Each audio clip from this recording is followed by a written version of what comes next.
میں نے جس آیت کریمہ کی تلاوت کا شرف حاصل کیا،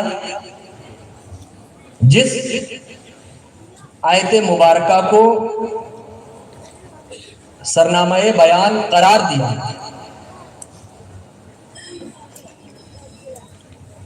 مصلحتاً اس کا ترجمہ اس وقت نہ کر کے میں سیدھے اس کے مفہوم کی طرف آپ کی توجہ کے مرکز کو مبذول کرنا چاہوں گا۔ اس آیت کریمہ میں وقت کی نزاکت کا خیال رکھتے ہوئے ہم اپنی بات کو آگے بڑھانے کی کوشش کریں گے۔ اس آیت کریمہ میں 3 پیغام دیا گیا ہے، چھوٹی سی آیت مبارکہ ہے، 3 خبر دی گئی ہے۔ پہلی خبر میں اللہ رب العزت الا کہہ کر آگاہ کر رہا ہے کہ اے لوگوں آگاہ ہو جاؤ، اے لوگوں باخبر ہو جاؤ، اے لوگوں متنبہ ہو جاؤ، اے لوگوں اٹینشن میں آ جاؤ، اے لوگوں اپنی توجہ کا مرکز میری اس آیت کریمہ کی طرف رکھ دو۔ اللہ رب العزت اس آیت کریمہ میں پہلی بات اس طرح سے پیش کر رہا ہے۔ ذرا اور آگے بڑھیں گے تو اس بات کا بھی انکشاف بارگاہ الہیہ سے کر دیا جا رہا ہے کہ اے لوگوں ایک مخصوص وفد ہے جس سے میں تمہیں خبردار کر رہا ہوں۔ اے میرے بندو، کچھ ایسے گنتی کے چند لوگ ہیں جن کے بارے میں تمہاری توجہ کا مرکز اپنی اس آیت کریمہ کی طرف کھینچ رہا ہوں۔ اے لوگوں، کچھ بہت کم ایسے لوگ ہیں جن سے میں تمہیں باخبر، اٹینشن، توجہ میں لانا چاہ رہا ہوں۔ یہ ہے دوسری بات۔ جب ذرا اور آگے بڑھیں گے تو یہ بتایا جا رہا ہے کہ جن کے بارے میں خبر دی جا رہی ہے، جن کے بارے میں توجہ کھینچی جا رہی ہے، جن کے بارے میں باخبر کیا جا رہا ہے، وہ لوگ بے خوف ہیں، نڈر ہیں، بے پرواہ ہیں۔ انہیں کسی کا خوف نہیں ہے، کسی کا غم نہیں، کسی کا ڈر نہیں، کسی کی فکر نہیں، کسی کی پرواہ نہیں۔ تو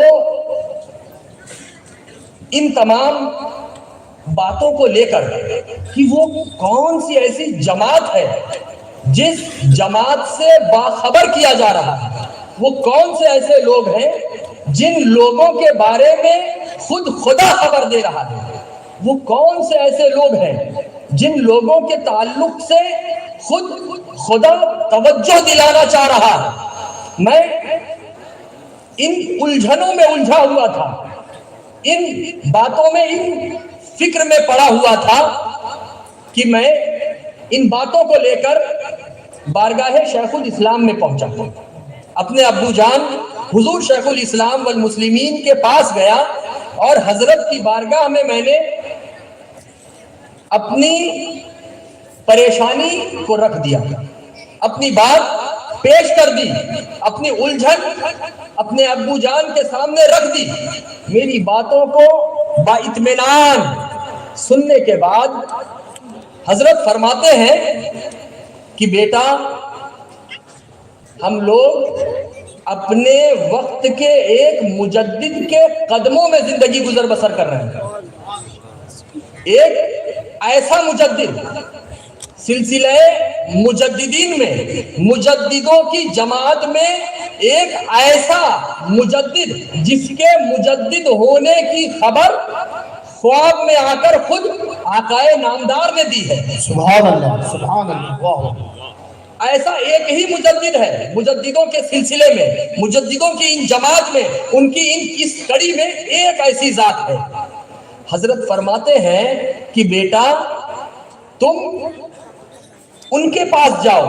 خواب میں اللہ کے ایک نیک بندے نے آقائے نامدار مدینے کے تاجدار سے خواب میں استغاثہ کیا، سوال کیا، پوچھا کہ اے اللہ کے رسول اس وقت کے مجدد کون ہے، ذرا ہمیں بتائیں، اس وقت کے مجدد کے بارے میں ہم جاننا چاہتے ہیں۔ تو اللہ کے رسول نے اپنے اس امتی کو خواب میں آ کر کہا کہ سنو، اس وقت کا مجدد کوئی اور نہیں بلکہ میرا شہزادہ وجیہ الدین علوی گجراتی ہے۔ سبحان اللہ، واہ واہ۔ تو عزیزان ملت اسلامیہ، حضرت نے فرمایا کہ بیٹا ہم لوگ ان کے قدموں میں، وجیہ الدین علوی گجراتی کے قدموں میں اپنی زندگی کے صبح و شام گزر بسر کر رہے ہیں، تم ان کے پاس جاؤ، میں چاہتا ہوں کہ تمہیں تمہارے سوال کا جواب وہاں سے ملے، تم جاؤ اپنے اس سوال کو لے کر۔ اب میں خرامہ اپنے اس الجھن میں ڈوبے ہوئے سوال کو لے کر بارگاہ وجیہ الدین میں پہنچا۔ وہاں پہنچ کر میں نے قدم بوسی کی، فاتحہ پڑھا اور باہر نکل کر صحن میں، آستانے کے باہر نکل کر صحن میں ایک کونے میں جا کر بیٹھ گیا اور گنبد وجیہ الدین کو دیکھتا رہا، اس امید کے ساتھ کہ مجھے میری بے بسی کا بس یہاں سے ملے گا، مجھے میری بے قراری کا قرار یہاں سے حاصل ہوگا، مجھے میری الجھنوں کی سلجھ یہاں سے عطا ہوگی، اس امید کے ساتھ مجھے میرے سوال کا جواب اس آستانے سے حاضر ملنا ہے۔ ان باتوں کو ذہن میں رکھ کر میں گنبد وجیہ الدین کو دیکھتا رہا، دیکھتے ہی دیکھتے مجھے نیند آ گئی۔ اب عالم خواب میں، حالت خواب میں کیا دیکھتا ہوں کہ میں ایک راستے پر ہوں، ایک ایسا راستہ جو ہر بڑھتے قدم کے ساتھ اپنی خوبصورتی کے جلوے دکھا رہا ہے، ایک ایسا راستہ جو قدم قدم پر اپنے خوبصورت نظاروں کو بکھیر رہا ہے، ایک سے بڑھ کر ایک نظارے، ایک سے بڑھ کر ایک جلوے۔ عالم خواب میں، خواب کی حالت میں آگے بڑھا، بڑھتے ہوئے میں نے کیا دیکھا کہ آسمان کی بلندیوں سے گفتگو کرتا ہوا ایک پہاڑ ہے، ایک پہاڑ جو آسمان کی اونچائیوں کو چھو رہا ہے۔ میں نے دیکھا کہ ارے اتنا اونچا پہاڑ کہ جس کے سامنے اگر انسان کھڑا ہو جائے تو وہ چینٹی کی مانند لگے۔ میں نے سوچا کہ واہ واہ، میں اس خوشی سے اس پہاڑ کی طرف تیزی سے بڑھنے لگا کہ انشاءاللہ مجھے اس مقام پر، اس پہاڑ کے ذریعے میرے سوال کا جواب ملے گا۔ جب میں آگے بڑھا، پہاڑ کے قریب پہنچا، میں نے اس پہاڑ کے سامنے اپنے بے چینی میں بھرے ہوئے سوال کو رکھا۔ میرا سوال تو اس نے سنا، لیکن میرا سوال سننے کے بعد اپنی بے چینی کا دروازہ وہ پہاڑ بھی کھولتا ہوا دکھائی دے رہا ہے اور کہتا ہے اے انسان، تو نے تو اپنے خوف اور اپنی بے چینی کا اظہار کر دیا، لیکن سن، تجھ سے زیادہ میں بھی خوف زدہ ہوں، تیری ہی طرح تجھ سے زیادہ میں بھی بے چین ہوں۔ میں نے کہا کیوں؟ پہاڑ کہتا ہے کہ اے انسان سن، مجھے اس چیز کا خوف ہے کہ کہیں کوئی پتھر توڑنے والا آ کر مجھے توڑنا نہ شروع کر دے، لہذا تو یہاں سے آگے بڑھ، اپنے سوال کا جواب کہیں اور سے حاصل کر۔ میں اور آگے بڑھا، کیا دیکھتا ہوں کہ آگے بڑھنے پر مجھے کچھ پیڑ دکھائی دیے، اونچے اونچے پیڑ، ایسے پیڑ جو جن میں سے کچھ پر پھل لدے ہوئے تھے تو کچھ پر پھول سجے ہوئے تھے۔ میں ان پیڑوں کی طرف گیا، میں نے ان پیڑوں سے اس پہاڑ کی شکایت کی کہ اے پیڑ، میں ایک پہاڑ کے پاس گیا تھا، اس نے تو میری نہ سنی، اس نے تو مجھے خالی ہاتھ بھیج دیا، میں آگے چلتے چلتے تجھ تک پہنچا ہوں۔ ارے ذرا تو میری بے چینی کا چین دے دے، تو میرے سوال کا جواب دے دے۔ میں نے جب اس کو بھی اپنا آدھا ہی سوال سنایا تھا کہ میرا آدھا سوال سن کر اس نے مجھے روکا کہ اے انسان، انسان رک جا, اپنی بات پوری مت کر, تیری طرح میں بھی خوف زدہ ہوں, تیری طرح میں بھی بے چین ہوں. ارے میں نے کہا تجھے کیسا خوف, تجھے کیسی بے چینی؟ اس نے کہا مجھے بے چینی یہ ہے, مجھے خوف یہ ہے کہ کہیں کوئی کلہاڑی لے کر کاٹنے والا نہ آ رہا ہو. میں اور آگے بڑھا, کیا دیکھتا ہوں کہ مجھے کچھ اونچی اونچی بلند خوبصورت سرسبز و شاداب گھاسیں دکھائی دی. میں ان گھاسوں کے پاس گیا, میں نے دیکھا کہ وہ گھاس ہوا کے چلنے پر لہرا رہی ہے. یاد رکھیے, گھاس جب ہوا کے اونچی ہوتی ہے اور ہوا کے چلنے پر لہراتی ہے تو یہ خوبصورتی کی علامت ہوتی ہے, خوبصورت مانی جاتی ہے. میں نے ان اونچی اونچی خوبصورت گھاس کے سامنے اپنا سوال رکھا, میرا سوال تو سنا لیکن ان سے بھی وہی جواب ملا, نا امیدی میں بھرا ہوا. انہوں نے بھی کہا کہ اے انسان, ہم بھی تیری طرح بے چین ہیں, ہم بھی تیری طرح خوف و ہراس میں ڈوبے ہوئے ہیں. ہمارے پاس تیرے سوال کا جواب نہیں ہے, بلکہ ہم بھی اس بے چینی میں ہیں کہ کہیں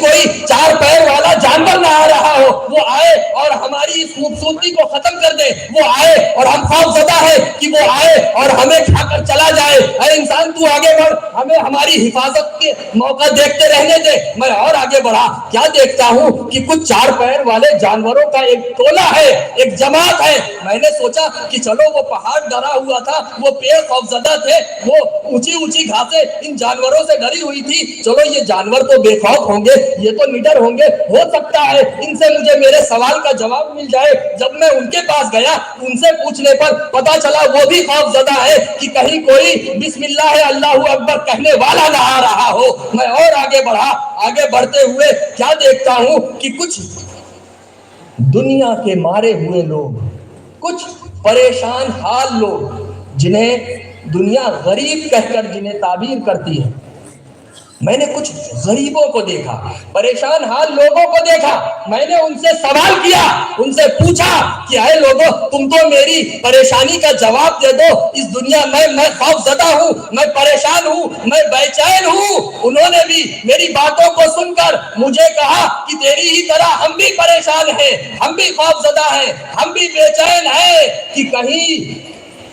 میں نے جب ان جانوروں کو دیکھا, ان سے پوچھا تو انہوں نے کہا کہ کہیں کوئی بسم اللہ اللہ اکبر کہنے والا نہ آ رہا ہو. ان غریبوں سے ملا, غریبوں کو دیکھا, غریب کا بھی یہی جواب ملا کہ کہیں کوئی امیر نہ آ رہا ہو. میں اور آگے بڑھا, کیا دیکھتا ہوں کہ امیروں کی کچھ جماعت ہے. ان امیروں سے جب میں ملا, میں نے سوچا یہ بے خوف ہوں گے. جب ان سے بات کرنے پر نتیجہ وہی جا کر رکا کہ یہ بھی خوف زدہ ہے, یہ بھی پریشان حال ہے کہ کہیں کوئی انکم ٹیکس والا نہ آ رہا ہو. میں اور آگے بڑھا, کیا دیکھتا ہوں کہ کچھ گنڈے موالی لوگ موجود ہے. میں نے سوچا کہ دنیا ان سے ڈرتی ہے, دنیا ان کا خوف کھاتی ہے, ان سے بھاگتی ہے. لاؤ ان سے جا کر اپنی بے چینی رکھ دوں, ہو سکتا ہے ان کے پاس مجھے جواب مل جائے.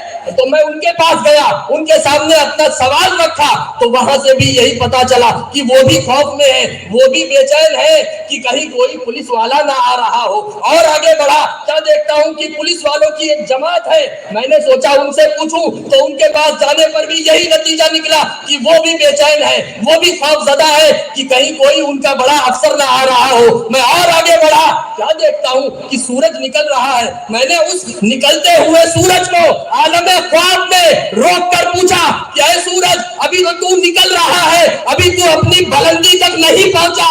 ارے جاتے جاتے مجھے میری پریشانی کا حل دیتا جا, مجھے میرے سوال کا جواب دیتا جا. میں بے چین ہوں, میں پریشان ہوں. تو اس نے میری بات تو سنی, لیکن سن کر اس نے بھی کہا اے انسان, تو کیا سمجھتا ہے کہ میں سورج ہوں, میں پوری دنیا کو منور کرتا ہوں, میں پوری دنیا پر روشنی دیتا ہوں, پوری دنیا کو دھوپ دیتا ہوں. تو تجھے لگتا ہے کہ میں نڈر ہوں, تجھے لگتا ہے کہ میں بے چین نہیں ہوں. ارے میں بھی تجھ سے زیادہ بے چین ہوں. میں نے کہا تجھے کیسی بے چینی, تو سورج ہے, تو ایک ہی آگ میں دنیا بھر کو روشن کر دیتا ہے. اس نے کہا سن, مجھے یہ بے چینی ہے کہ کہیں میرے اوپر گرہن نہ لگ جائے. میں نے کہا تو بھی انہی سب کی طرح ہے. میں اور آگے بڑھا, کیا دیکھتا ہوں کہ ستارے مسکرا رہے ہیں. انہی مسکراتے ہوئے ستاروں کے درمیان چاند صدارت کر رہا ہے. میں نے ان مسکراتے ہوئے ستاروں اور ان کے درمیان صدارت کرتے ہوئے چاند سے سوال کیا کہ اے ستاروں اور اے صدارت کرنے والے چاند تم تو بتا دو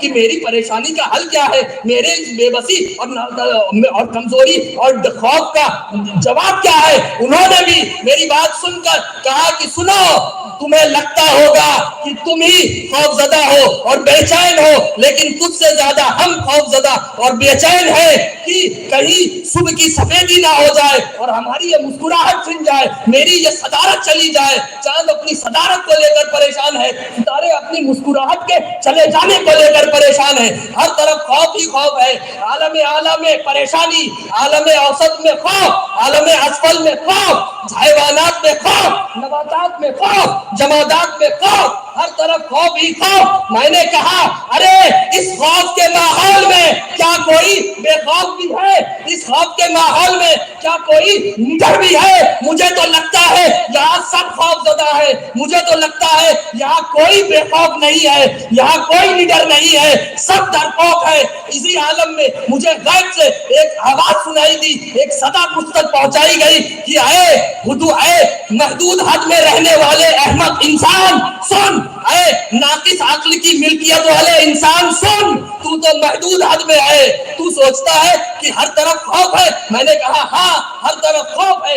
آواز دینے والے نے اپنے جملے کو آگے بڑھایا کہ سن، اسی خوف زدہ ماحول میں کچھ ایسے بھی لوگ ہیں جو بے خوف ہیں، کچھ ایسے بھی لوگ ہیں جنہیں کسی کی فکر نہیں۔ میں نے کہا وہ کون ہے؟ میں نے تو چپا چپا چھان مارا، میں نے تو ذرہ ذرہ دیکھ لیا، زمین سے آفتاب تک، زمین سے آسمان تک، عالم اعلیٰ، عالم اوسط، عالم اسفل، ہر طرف خوف ہی خوف ہے۔ کون بے خوف ہے؟ انہوں نے کہا احمد، خواب سے باہر آ، اپنی آنکھوں کو کھول، تجھے تیرا جواب مل جائے گا۔ یقین جانو میں اس خواب سے باہر آیا، میری آنکھیں کھلی، میں نے دیکھا کہ میری نگاہوں کے سامنے گنبد وجیہ الدین چمک رہا ہے اور اس پر سنہرے لفظوں سے لکھا ہوا ہے کہ اللہ کے ولیوں کو نہ کوئی خوف ہوتا ہے نہ کوئی غم۔ نعرے تکبیر، نعرے رسالت، فیضان اولیاء کرام، جشن سید، فیضان شیخ الاسلام، انتخاب حضور شیخ الاسلام، نعرے حیدری۔ سبحان اللہ۔ تو عزیزان ملت اسلامیہ، میں اب عالم خواب سے عالم بیداری میں لوٹ آیا تھا اور بڑا خوش تھا، بڑا مطمئن تھا کہ واہ، مجھے پتا چل گیا کہ وہ کون لوگ ہیں جن کے بارے میں خبرداری کی گواہی خدا دے رہا ہے۔ میں جان چکا تھا کہ وہ اللہ کے نیک بندے ہیں۔ میں خوش تھا کہ اسی خوشی کے درمیان مجھے ندا دینے والے نے، کسی نے دوبارہ مجھے ایک آواز دی، میرے کانوں تک ایک آواز حالت بیداری میں آئی کہ اے انسان، آیت کریمہ کے آخری حصے پر غور کر، خوش کیوں ہو رہا ہے؟ مچل کیوں رہا ہے؟ مطمئن کیسے ہو گیا؟ تو نے توجہ کیوں نہیں دی؟ تو نے اپنی توجہ کا مرکز آیت کریمہ کے آخری حصے پر کیوں نہیں ڈالا؟ دھیان دے، آیت کریمہ کے آخری حصے کو جب میں نے دیکھا تو مجھے پتا چلا کہ آیت کریمہ کے آخری حصے میں اولیاء کرام میں خوف کے نہ ہونے کی بات کی گئی۔ الا ان اولیاء اللہ لا خوف علیہم ولا هم یحزنون۔ آیت کریمہ کے آخری حصے میں خوف کے نہ ہونے کی بات کی گئی ہے۔ میں نے جب اور غور کیا تو میں اس نتیجے پر پہنچا کہ اولیاء کرام میں خوف کے نہ ہونے کی خبر بنا کسی قید کے کی گئی ہے۔ کوئی قید نہیں لگائی گئی، مطلقاً کی گئی ہے۔ مطلب اللہ کے ولیوں کو نہ کسی کا خوف ہے نہ کسی کا غم۔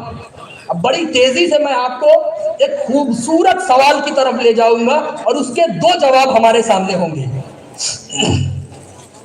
اولیاء کرام کو نہ کسی کا خوف ہے نہ کسی کا غم۔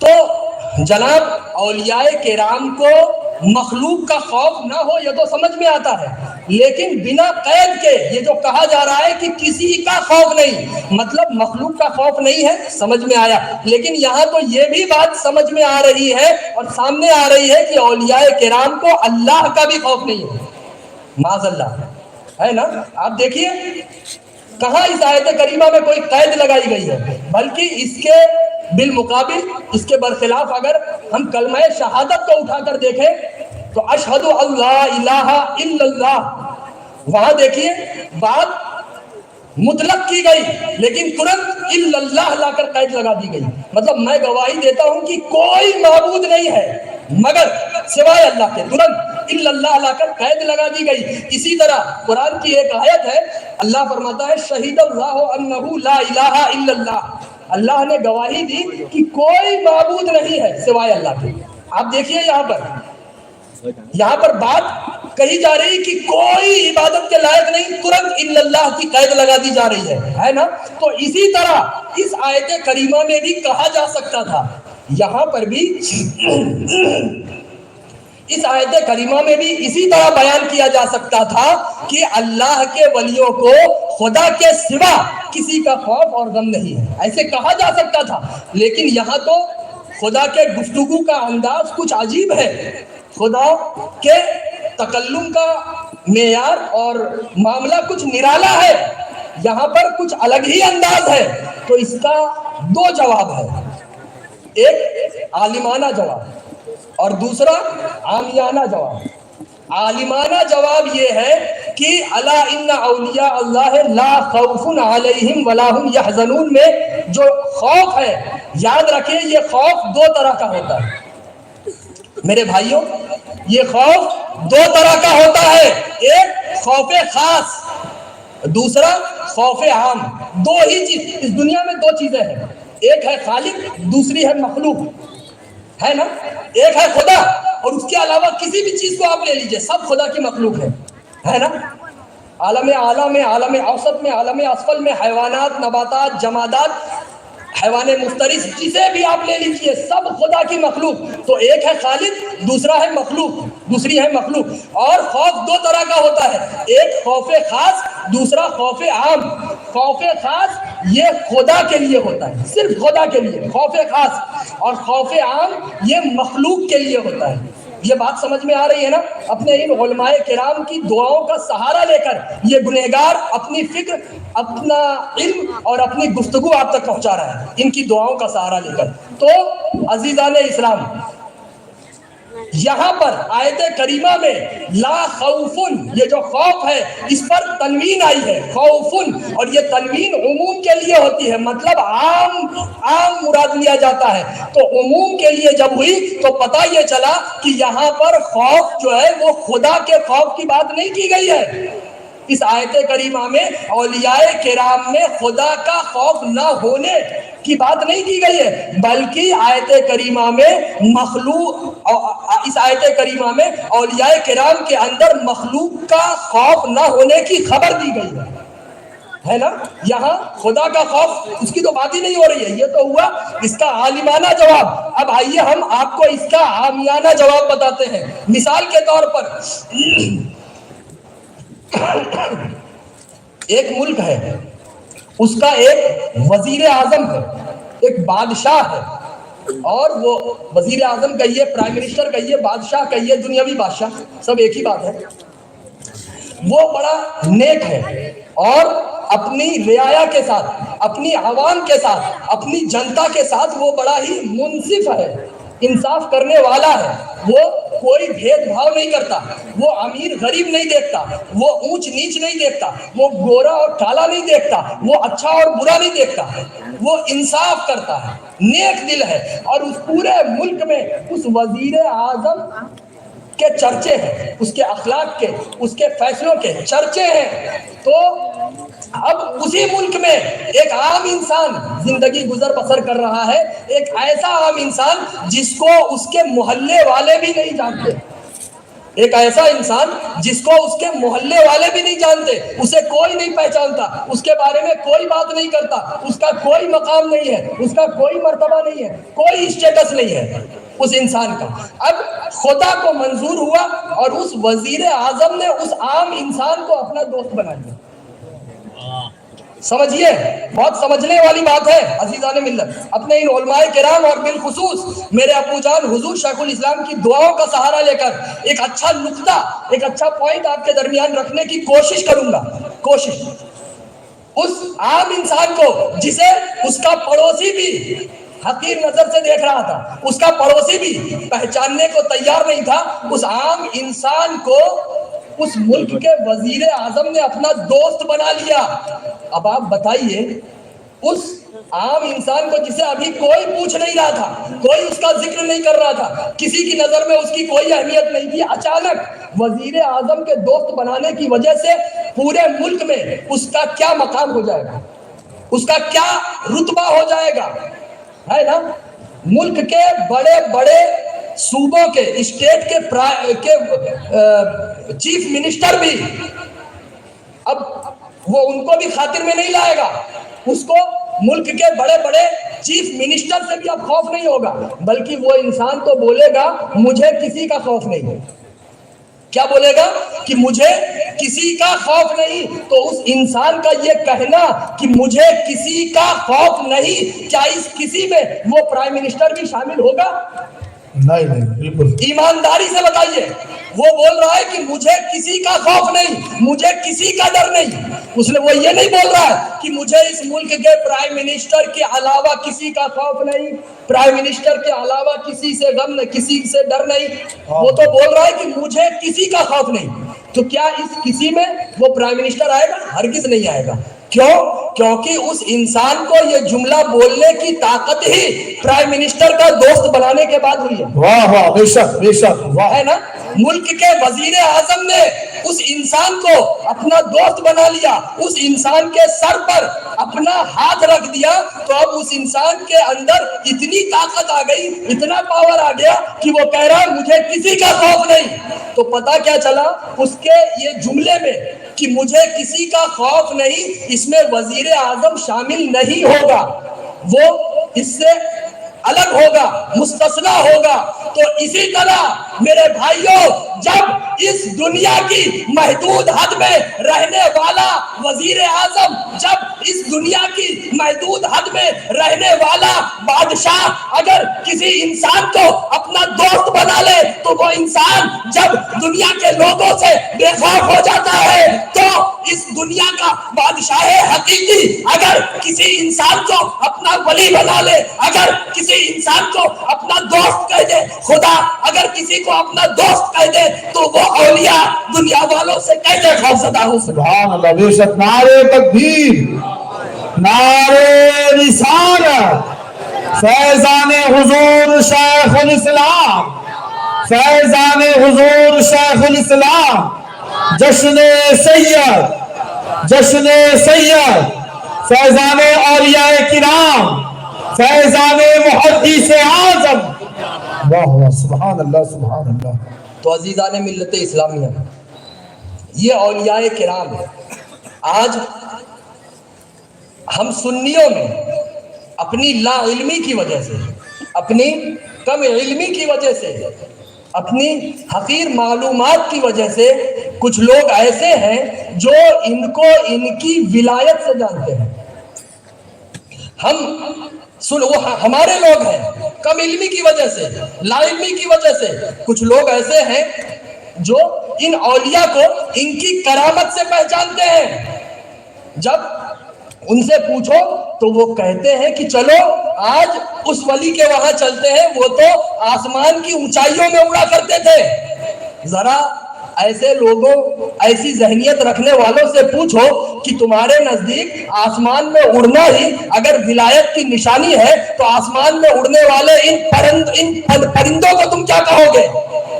تب تو آسمان میں اڑنے والے ان پرندوں کو بھی تمہیں ولی کہنا ہوگا۔ ایسے لوگ جب ہم جب وہ آپس میں بات کرتے ہیں تو وہ کہتے ہیں چلو آج اس ولی کے وہاں چلتے ہیں، وہ تو سمندر کی گہرائیوں میں تیرا کرتے تھے، سمندر کی گہرائیوں میں جا کر وقت گزارتے تھے۔ تو ایسی ذہنیت رکھنے والوں سے ذرا پوچھو کہ سمندر کی گہرائیوں میں جا کر وقت گزارنا ہی اگر تمہارے نزدیک ولایت کی نشانی ہے تو سمندر کی گہرائیوں میں تیرتی ہوئی ان مچھلیوں کے بارے میں تم کیا کہو گے؟ تب تو ان سمندر میں تیرتی ہوئی مچھلیاں بھی تمہارے اس قانون کے اعتبار سے ولی ہو جائیں گی۔ ایسے لوگ اگر آپ انہیں سنیں تو وہ آپس میں بات کرتے ہیں کہ چلو آج اس ولی کے وہاں چلتے ہیں، وہ تو زمین کے اندر جا کر وقت گزارا کرتے تھے، اپنی مرضی سے زمین کے اندر جاتے تھے اور اپنی مرضی سے زمین کے باہر آتے تھے، چلو آج ہم اس ولی کے وہاں چلتے ہیں۔ ایسے لوگوں سے جا کر سوال کریے کہ بھائیوں تمہارا نظریہ، تمہاری سوچ، تمہاری فکر یہ ہے تو اس اعتبار سے تو پھر زمین کے اندر اپنی مرضی سے آنے اور جانے والے ان کیڑے مکوڑوں کے بارے میں تمہارے کیا خیالات ہیں؟ تب تو یہ کیڑے مکوڑے جو اپنی مرضی سے زمین میں آتے اور جاتے ہیں، زمین میں رہتے ہیں، تمہیں اپنے قانون کے اعتبار سے ان کیڑے مکوڑوں کو بھی ولی کہنا ہوگا، ہے نا؟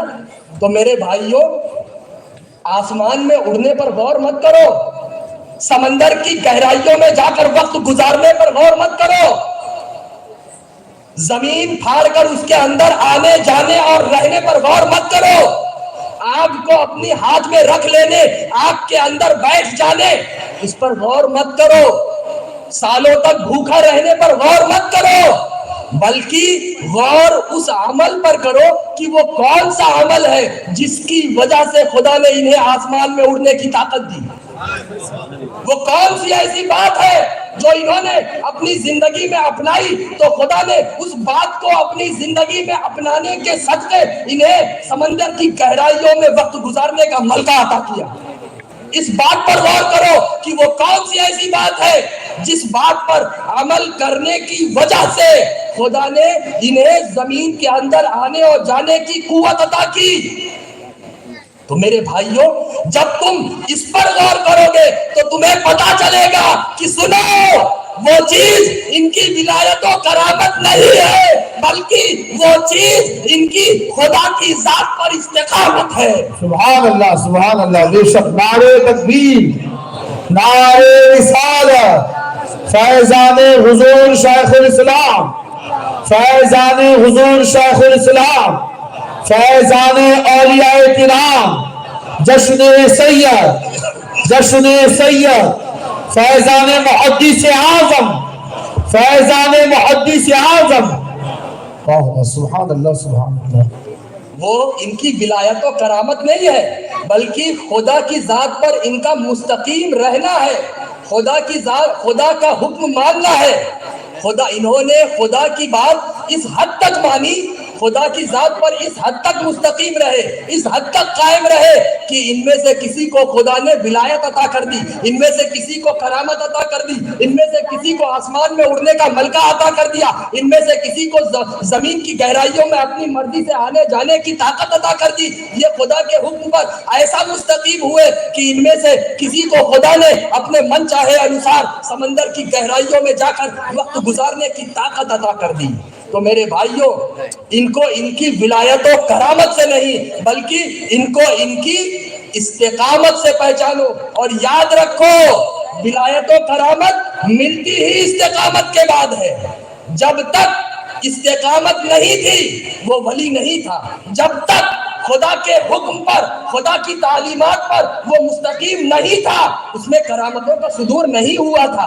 جب اس میں جب خدا کی ذات پر اس نے عمل کرنا شروع کیا تب اسے آسمان میں اڑنے کی توفیق نصیب ہوئی۔ جب خدا کا عمل ماننا شروع کیا تو ان میں سے کسی کو سمندر کی گہرائیوں میں آنے جانے کا موقع نصیب ہوا۔ جب خدا کے حکم پر وہ ماننا شروع کیا تب ان میں سے کسی کو آپ کے ساتھ وقت گزارنے کی طاقت عطا ہوئی۔ تو پتہ کیا چلا، معلوم کیا ہوا کہ انہوں نے اپنی انا کو خدا کی انا میں فنا کر دیا ہے، اور ایسا فنا کیا کہ ہاتھ تو ان کا ہوتا ہے لیکن کام خدا کا ہوتا ہے، آنکھیں تو ان کی ہوتی ہے لیکن دیکھنا خدا کا ہوتا ہے، زبان تو ان کی ہوتی ہے لیکن گویائی خدا کی ہوتی ہے، قدم تو ان کا ہوتا ہے لیکن چلنا خدا کا ہوتا ہے۔ مجھے کہہ لینے دو، انہوں نے اپنی انا کو خدا کی انا میں ایسا فنا کیا کہ ان کے جسم میں دھڑکنے والا دل وہ تو ان کا ہوتا ہے لیکن دھڑکن خدا کی ہوتی ہے۔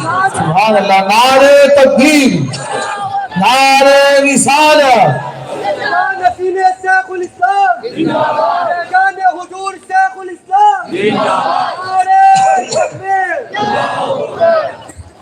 تو میرے بھائیوں، ان کو ان کی ولایت و کرامت سے نہیں بلکہ ان کو ان کی استقامت سے پہچانو۔ کیوں؟ کیونکہ ولایت و کرامت ملتی ہی استقامت کے بعد ہے۔ استقامت نہیں تو ولایت نہیں، استقامت نہیں تو کرامت نہیں۔ تو آج ہم انہی اولیاء اللہ کا عرس 1400 سال بعد بھی منا رہے ہیں، اپنی حیثیت کے مطابق ان کا عرس مناتے ہیں، اس میں شریک ہوتے ہیں، اپنی حیثیت کے مطابق جو ہو سکتا ہے پیش کرتے ہیں۔ کبھی غور کیا کہ ان کا عرس کیوں ہے؟ کیوں ہم ان کا عرس منا رہے ہیں؟ آخر کون سی ایسی بات ہے جو 1400 سال بعد بھی آج ان کا عرس منانے پر خوشی خوشی ہمیں مجبور کر رہی ہے؟ ہم مجبوراً نہیں، 1400 سال بعد بھی آج ہم مجبوراً نہیں بلکہ مسروراً ان کا عرس منا رہے ہیں۔ کیوں؟ کوئی تو ایسی بات ہوگی نا ان کے اندر، اس کو سمجھنے کی کوشش کرتے ہیں۔ تو ایک جماعت اولیاء میں ایک ولی گزرے ہیں، حضرت شیخ ابو اسحاق ابراہیم۔ اپنی اوائلی زندگی میں، اپنی روحانی زندگی کے اوائل میں، شروعات میں انہیں پتا چلا کہ ایک اللہ کے برگزیدہ بندے، ایک ولی کامل حضرت شیخ مسلم المغربی کے بارے میں انہیں پتا چلا، اور آپ کی خوبیاں جب ان پر ظاہر ہوئیں تو ملنے کی خواہش پیدا ہوئی کہ میں جاؤں گا اور جا کر ملوں گا۔ لیکن اس وقت ٹیکنالوجی کا زمانہ نہیں تھا، یہ ایروپلین، یہ ٹرین، یہ گاڑیاں، یہ موٹر سائیکل، یہ بسیں یہ نہیں تھیں۔ ایک جگہ سے دوسری جگہ جانے کے لیے انسان کو مشقت بھرا سفر کرنا پڑتا تھا، یا تو پیدل جاتا تھا یا جانوروں کا استعمال انسان کرتا تھا۔ تو یہ حضرت ابو اسحاق ابراہیم، انہوں نے سوچا کہ میں جاؤں گا ان سے ملنے، کتنی بھی پریشانیاں آئیں میں پریشانیوں کو برداشت کر کے ان سے ملنے جاؤں گا۔ یہ نکل پڑے، اور کافی لمبا سفر طے کرنے کے بعد، ایک مدت کے بعد، پریشانیوں کا سامنا کرتے ہوئے، پریشانیوں کو ہرا کر یہ اپنی منزل تک پہنچے۔ جب وہاں پہنچے تو کیا دیکھتے ہیں کہ مغرب کا وقت ہے، مغرب کا وقت ہے، اور حضرت شیخ مسلم المغربی مغرب کی نماز پڑھانے کے لیے کھڑے ہوئے ہیں۔ اب دوران قرات الحمد شریف کی قرات کر رہے تھے حضرت مسلم المغربی، اور حضرت شیخ ابو اسحاق ابراہیم پہنچے تھے۔ تو پہنچتے کے ساتھ پہلے تو ان کی خواہش ہوئی کہ جلدی سے میں بھی جماعت میں شریک ہو جاؤں وضو کر کے، لیکن جیسے ہی چونکہ حضرت شیخ ابو اسحاق ابراہیم یہ عربی تھے، عربی النسل تھے، اور حضرت مسلم المغربی یہ بربر تھے، عجمی تھے۔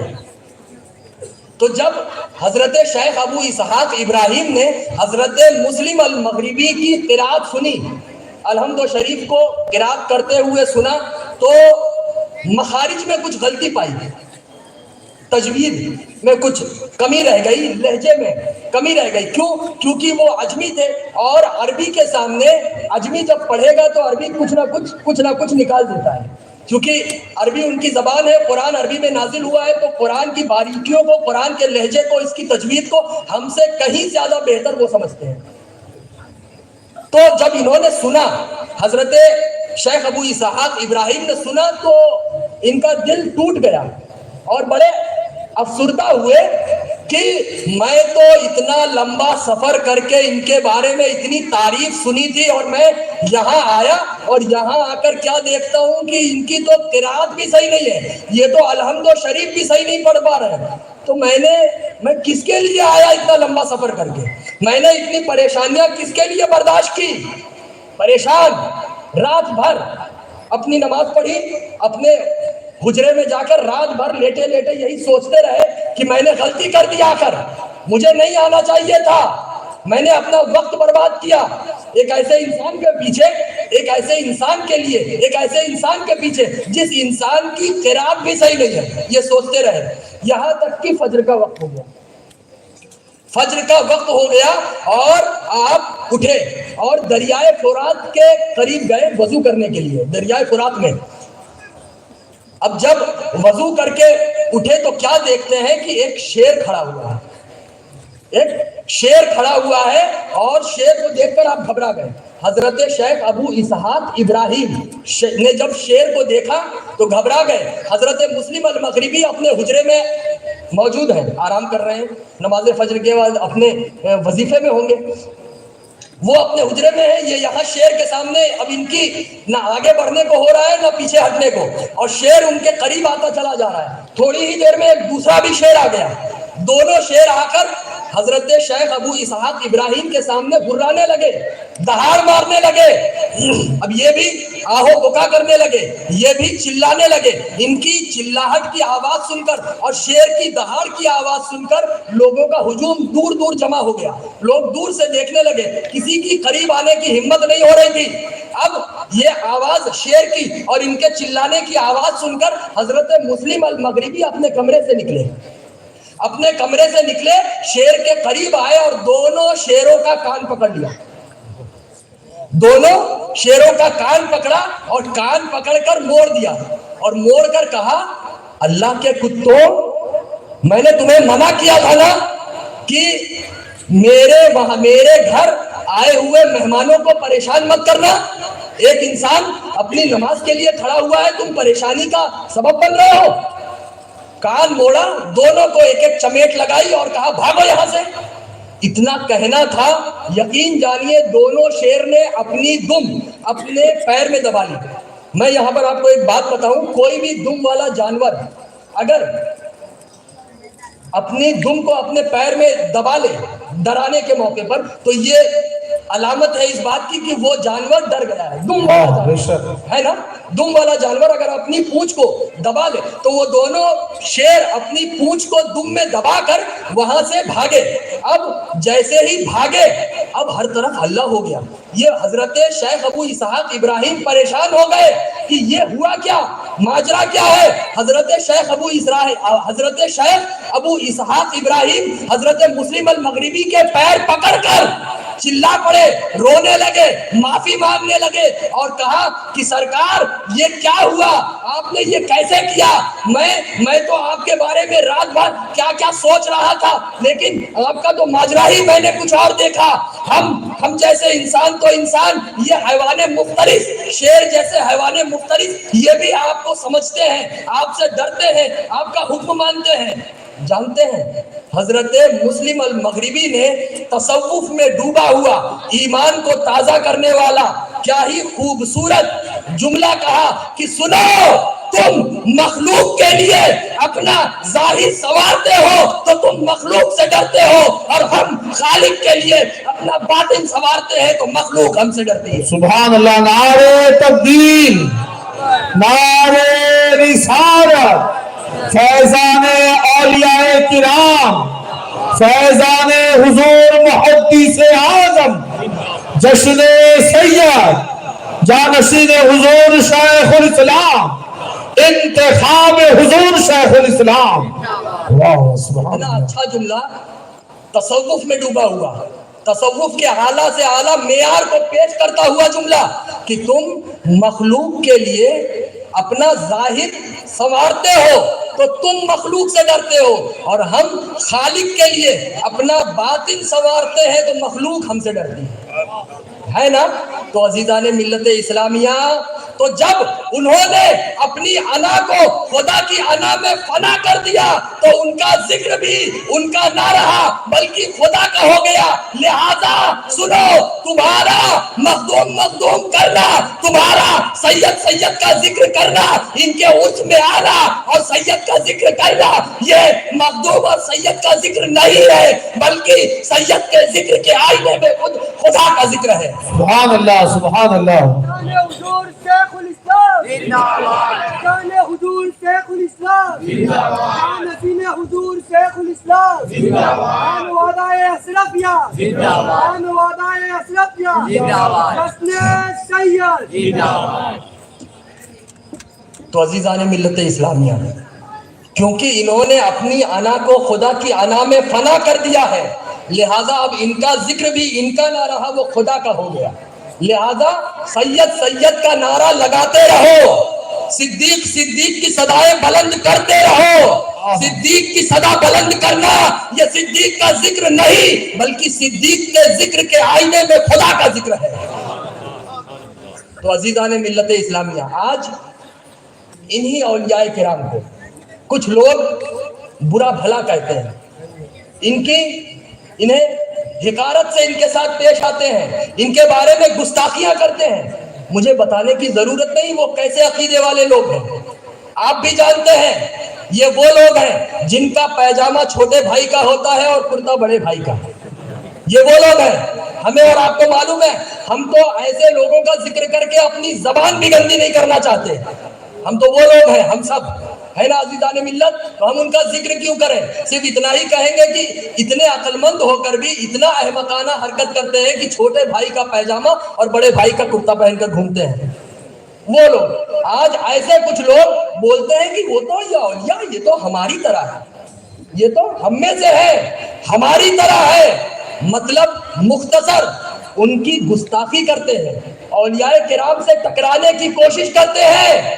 لہذا اے اولیاء کرام کی گستاخی کرنے والوں، اے انہیں حقارت سے دیکھنے والوں، اے اولیاء کرام سے ٹکرانے والوں، سنو. ہم جب راستے پر چلتے ہیں، ایک بڑی اچھی مثال دے کر میں تم تک اپنا پیغام پہنچانا چاہتا ہوں کہ ہم جب راستے پر چلتے ہیں تو بے شمار بجلی کے کھمبے دکھائی دیتے ہیں نا. یہ دیکھیے یہیں پر کتنے سارے بجلی کے کھمبے ہیں، لائٹ کے کھمبے، پول، بے شمار بجلی کے کھمبے راستے پر دکھائی دیتے ہیں. اور ان بجلی کے، ہم نے تو یہ بھی دیکھا ہے کہ گاؤں میں چھوٹے چھوٹے بچے ان بجلی کے کھمبوں کے نیچے اپنی ضرورتیں پوری کرتے ہیں، کھیلتے ہیں، ان بجلی کے کھمبوں کو پکڑ کر گول گول گھومتے ہیں، ہے نا، کچھ نہیں ہوتا. لیکن انہی بجلی کے کھمبوں کے درمیان کچھ ایسے بھی کھمبے ہوتے ہیں جن کو گھیر کر رکھا گیا ہوتا ہے، جس پر خطرہ. مطلب اے لوگوں ان کھمبوں کے قریب مت جانا. کھمبے یہ بھی ہیں لیکن ان بجلی کے کھمبوں کو ان عام کھمبوں کی طرح مت سمجھنا. بجلی ان میں بھی دوڑ رہی ہے اور بجلی ان چھوٹے چھوٹے عام کھمبوں میں بھی دوڑ رہی ہے. روشنی یہ بھی دے رہے ہیں، کرنٹ یہ بھی نکال رہے ہیں اور کرنٹ وہ بھی نکال رہے ہیں، لیکن ان کی بجلی دینے کا معیار اور ان کے معیار میں زمین آسمان کا فرق ہے، کوئی برابری نہیں ہے. لہذا اے لوگوں تم بجلی کے ان ہائی پاور وولٹیج کھمبوں سے اپنے گھروں کو روشن تو ضرور کرنا لیکن ان سے ٹکرانے کی کوشش مت کرنا، ورنہ ہلاک ہو جاؤ گے، ورنہ برباد ہو جاؤ گے. بلا تشبیہ اس دنیا میں بے شمار انسان زندگی گزر بسر کر رہے ہیں. ان بے شمار ہم جیسے گنہگار انسانوں کی مثال بجلی کے اس عام کھمبے کی طرح ہے. جو انسان عام انسان ہے ان کی مثال بجلی کے اس عام کھمبے کی طرح ہے. اور انہی بے شمار انسانوں کے درمیان اللہ کے کچھ نیک بندے بھی موجود ہیں، ہے نا. اللہ کے کچھ نیک بندے جنہیں خدا اپنا ولی بولتا ہے، جنہیں خدا اپنا دوست بولتا ہے. تو ان اولیاء کی مثال بجلی کے اس ہائی پاور کھمبے کی طرح ہے بجلی کے اس ہائی پاور کھمبے کی طرح ہے. لہذا ان اولیاء کرام سے تم اپنے دل کے اندھیرے کو روشن تو ضرور کرنا، لیکن ان کے اندر مدینے کا جو ہائی پاور وولٹیج نکل رہا ہے، جو مدینے کا ہائی پاور نور ان سے جاری ہو رہا ہے، اس نکلنے والے نور سے اپنے سیاہ ہو چکے دل کو، اپنے اندھیرے دل کو روشن ضرور کرنا، لیکن ان سے ٹکرانے کی کوشش مت کرنا. ورنہ یاد رکھو، جس طرح بجلی کے اس ہائی پاور کھمبے کے ساتھ ٹکرانے سے جان جانے کا خطرہ ہے، اسی طرح ان اولیاء کرام کے ساتھ ٹکرانے سے ایمان جانے کا خطرہ ہے.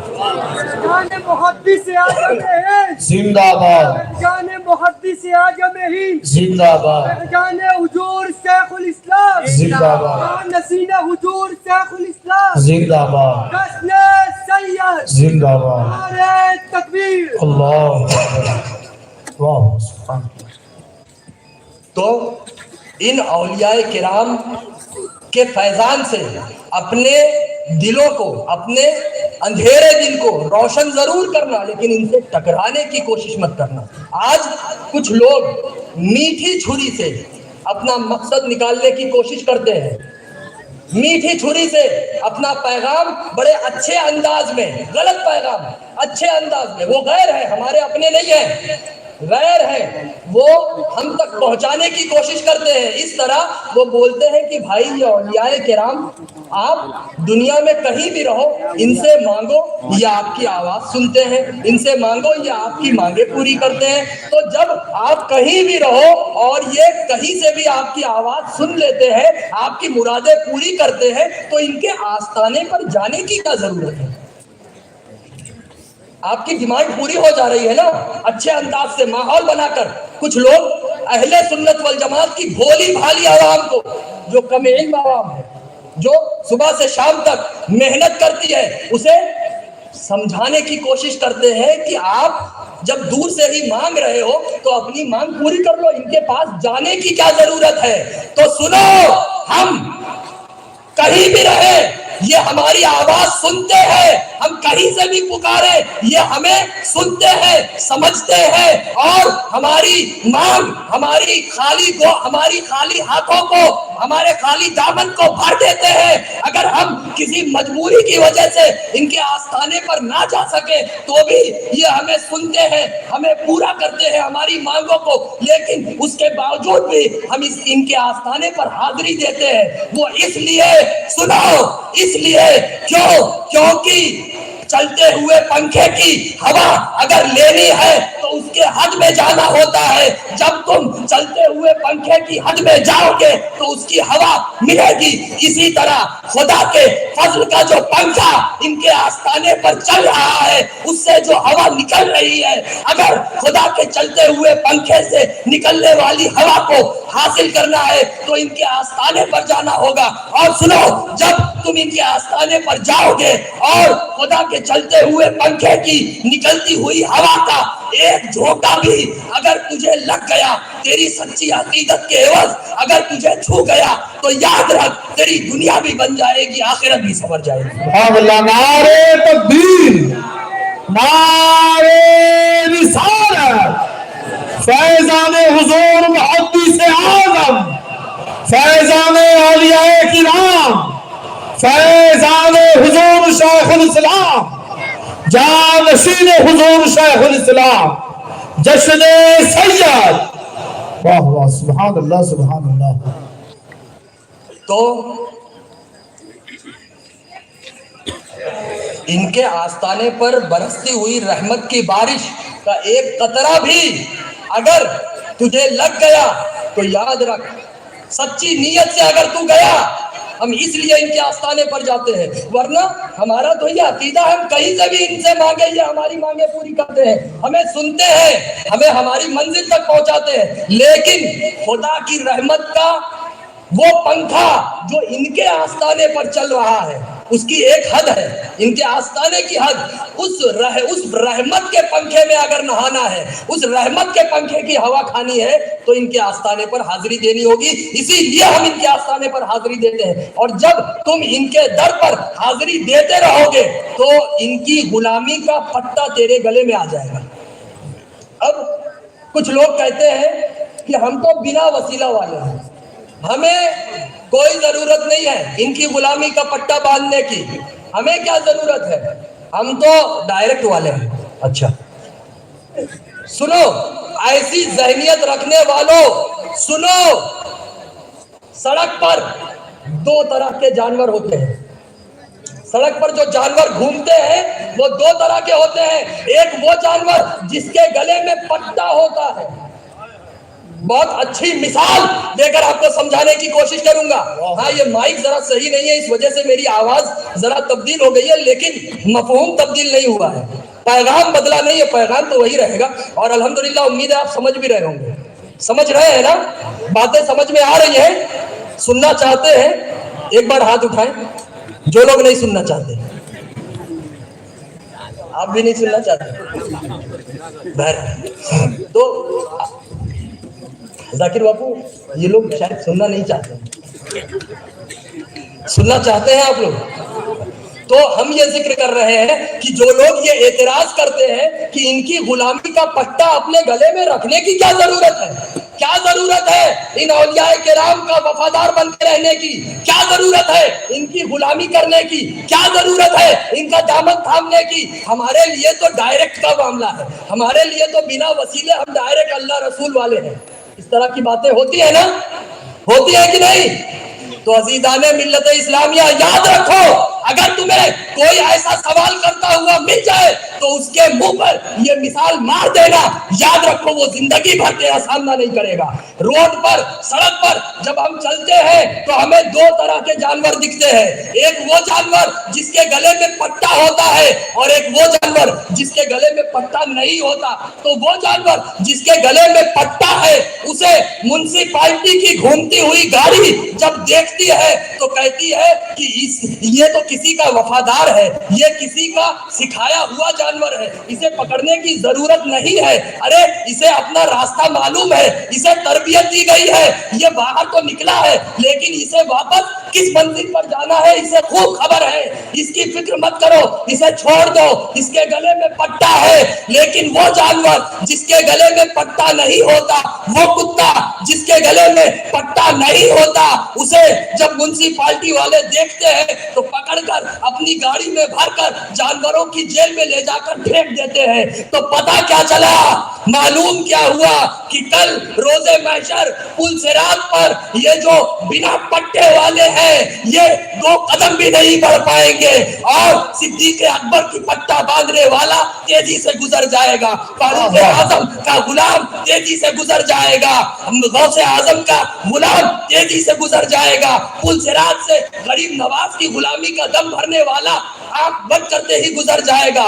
ارے اس پل صراط سے سید محمد محدث کی چوچوی کی عقیدت و محبت کا جام پینے والا، ان کی غلامی کا پٹا اپنے گلے میں باندھنے والا، ان کے دامن کو تھام کر اپنی زندگی کے صبح و شام گزارنے والا پلک جھپکتے ہی پل صراط سے گزر جائے گا. سبحان اللہ، واہ واہ، سبحان اللہ، نعرہ تکبیر.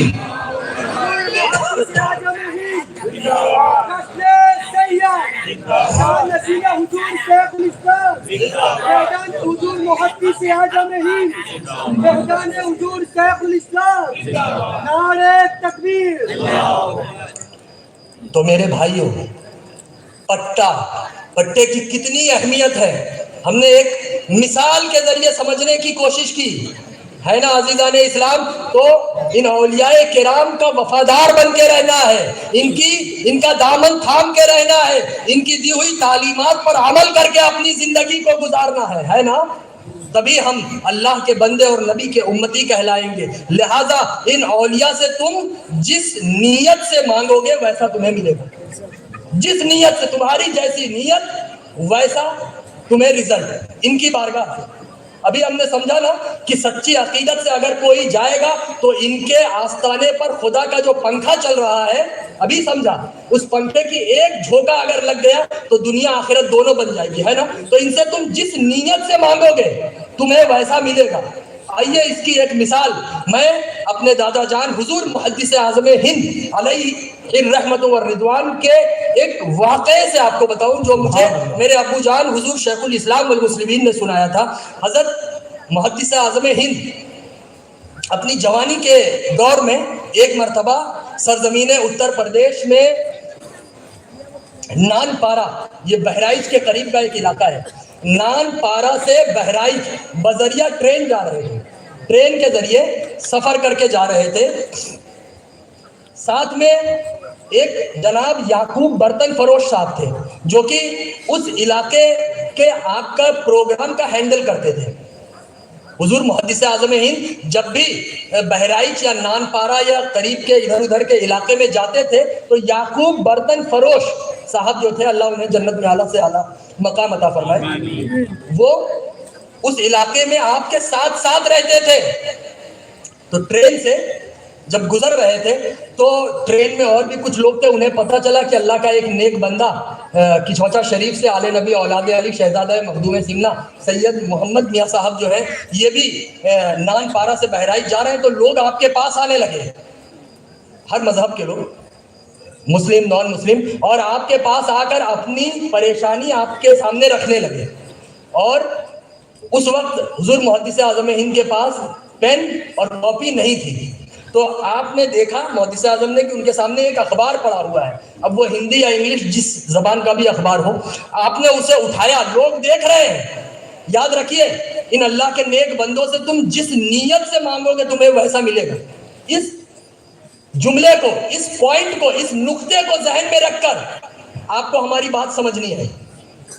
تو جب لوگ اپنی باتیں آپ کے سامنے رکھ رہے تھے تو آپ وہی جو اخبار تھا اسے پھاڑ پھاڑ کر، اسے موڑ کر، تعویذ بنا کر اس پر دم کر کے دے رہے تھے۔ لوگ یقین کے ساتھ، عقیدت کے ساتھ لے بھی رہے تھے اور اپنی سیٹ کی طرف چلے جا رہے تھے آپ سے دعا لے کر۔ اور پھر یعقوب برتن فروش صاحب نے دیکھا کہ سب لے رہے ہیں تو میں بھی لوں گا، میری بھی، انہوں نے بھی اپنی پریشانی بیان کی، سامنے رکھی۔ تو حضرت محدث اعظم ان کے لیے بھی وہ اخبار کو پھاڑ کر تعویذ بنا ہی رہے تھے کہ انہوں نے کہا حضرت رکیے، مجھے یہ مٹھائی والا تعویذ نہیں چاہیے۔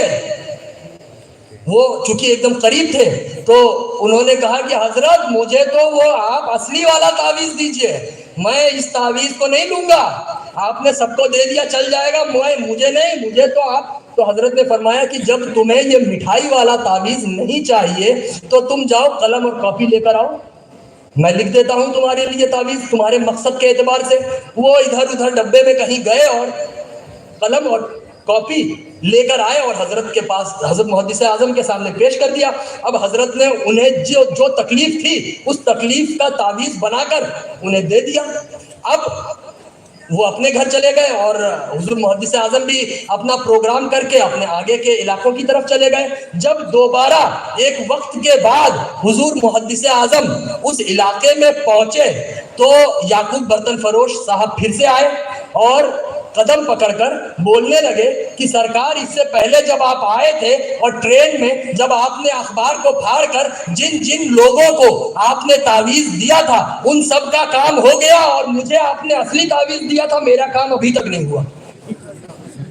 سرکار سب کا کام ہو گیا لیکن میرا کام ابھی تک نہیں ہوا۔ تو سرکار محدث اعظم نے اپنی آنکھوں کو یعقوب برتن فروش کی آنکھوں میں ملا کر کہا سن، تیری نیت نے تیرا کام ادھورا رکھوا دیا اور ان کی عقیدت نے ان کی مراد کو پوری کروا دیا۔ سبحان اللہ، نعرے تکبیر، نعرے رسالت، فیضان حضور محدث اعظم، فیضان حضور محدث اعظم، جشن سید،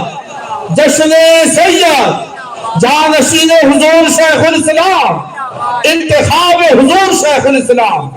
واہ سبحان اللہ، سبحان اللہ۔ تو عزیزان ملت اسلامیہ، یہ اولیاء کرام ہمیں ان کو ان کی ولایت و کرامت سے نہیں بلکہ ان کو ان کی استقامت سے پہچاننا ہے. ہمیں ان کی غلامی کا پٹا اپنے گلے میں باندھے رہنا ہے. ہمیں آخری سانس تک ان کے دیار پر حاضری دیتے رہنا ہے تاکہ ان کے آستانے پر برسنے والی رحمت کا ایک جھونکا بھی ہماری سچی نیت کے ذریعے اگر ہمیں لگ گیا تو ہماری بگڑی بن جائے گی. تو عزیزان ملت، ہمیں خدا انہی اولیاء کرام کے قدموں میں زندگی گزارنے کی توفیق، سلیقہ اور جذبہ عطا فرمائے. وآخر الدعوانا ان الحمد للہ رب العالمین. السلام علیکم ورحمۃ اللہ تعالی وبرکاتہ. سبحان اللہ.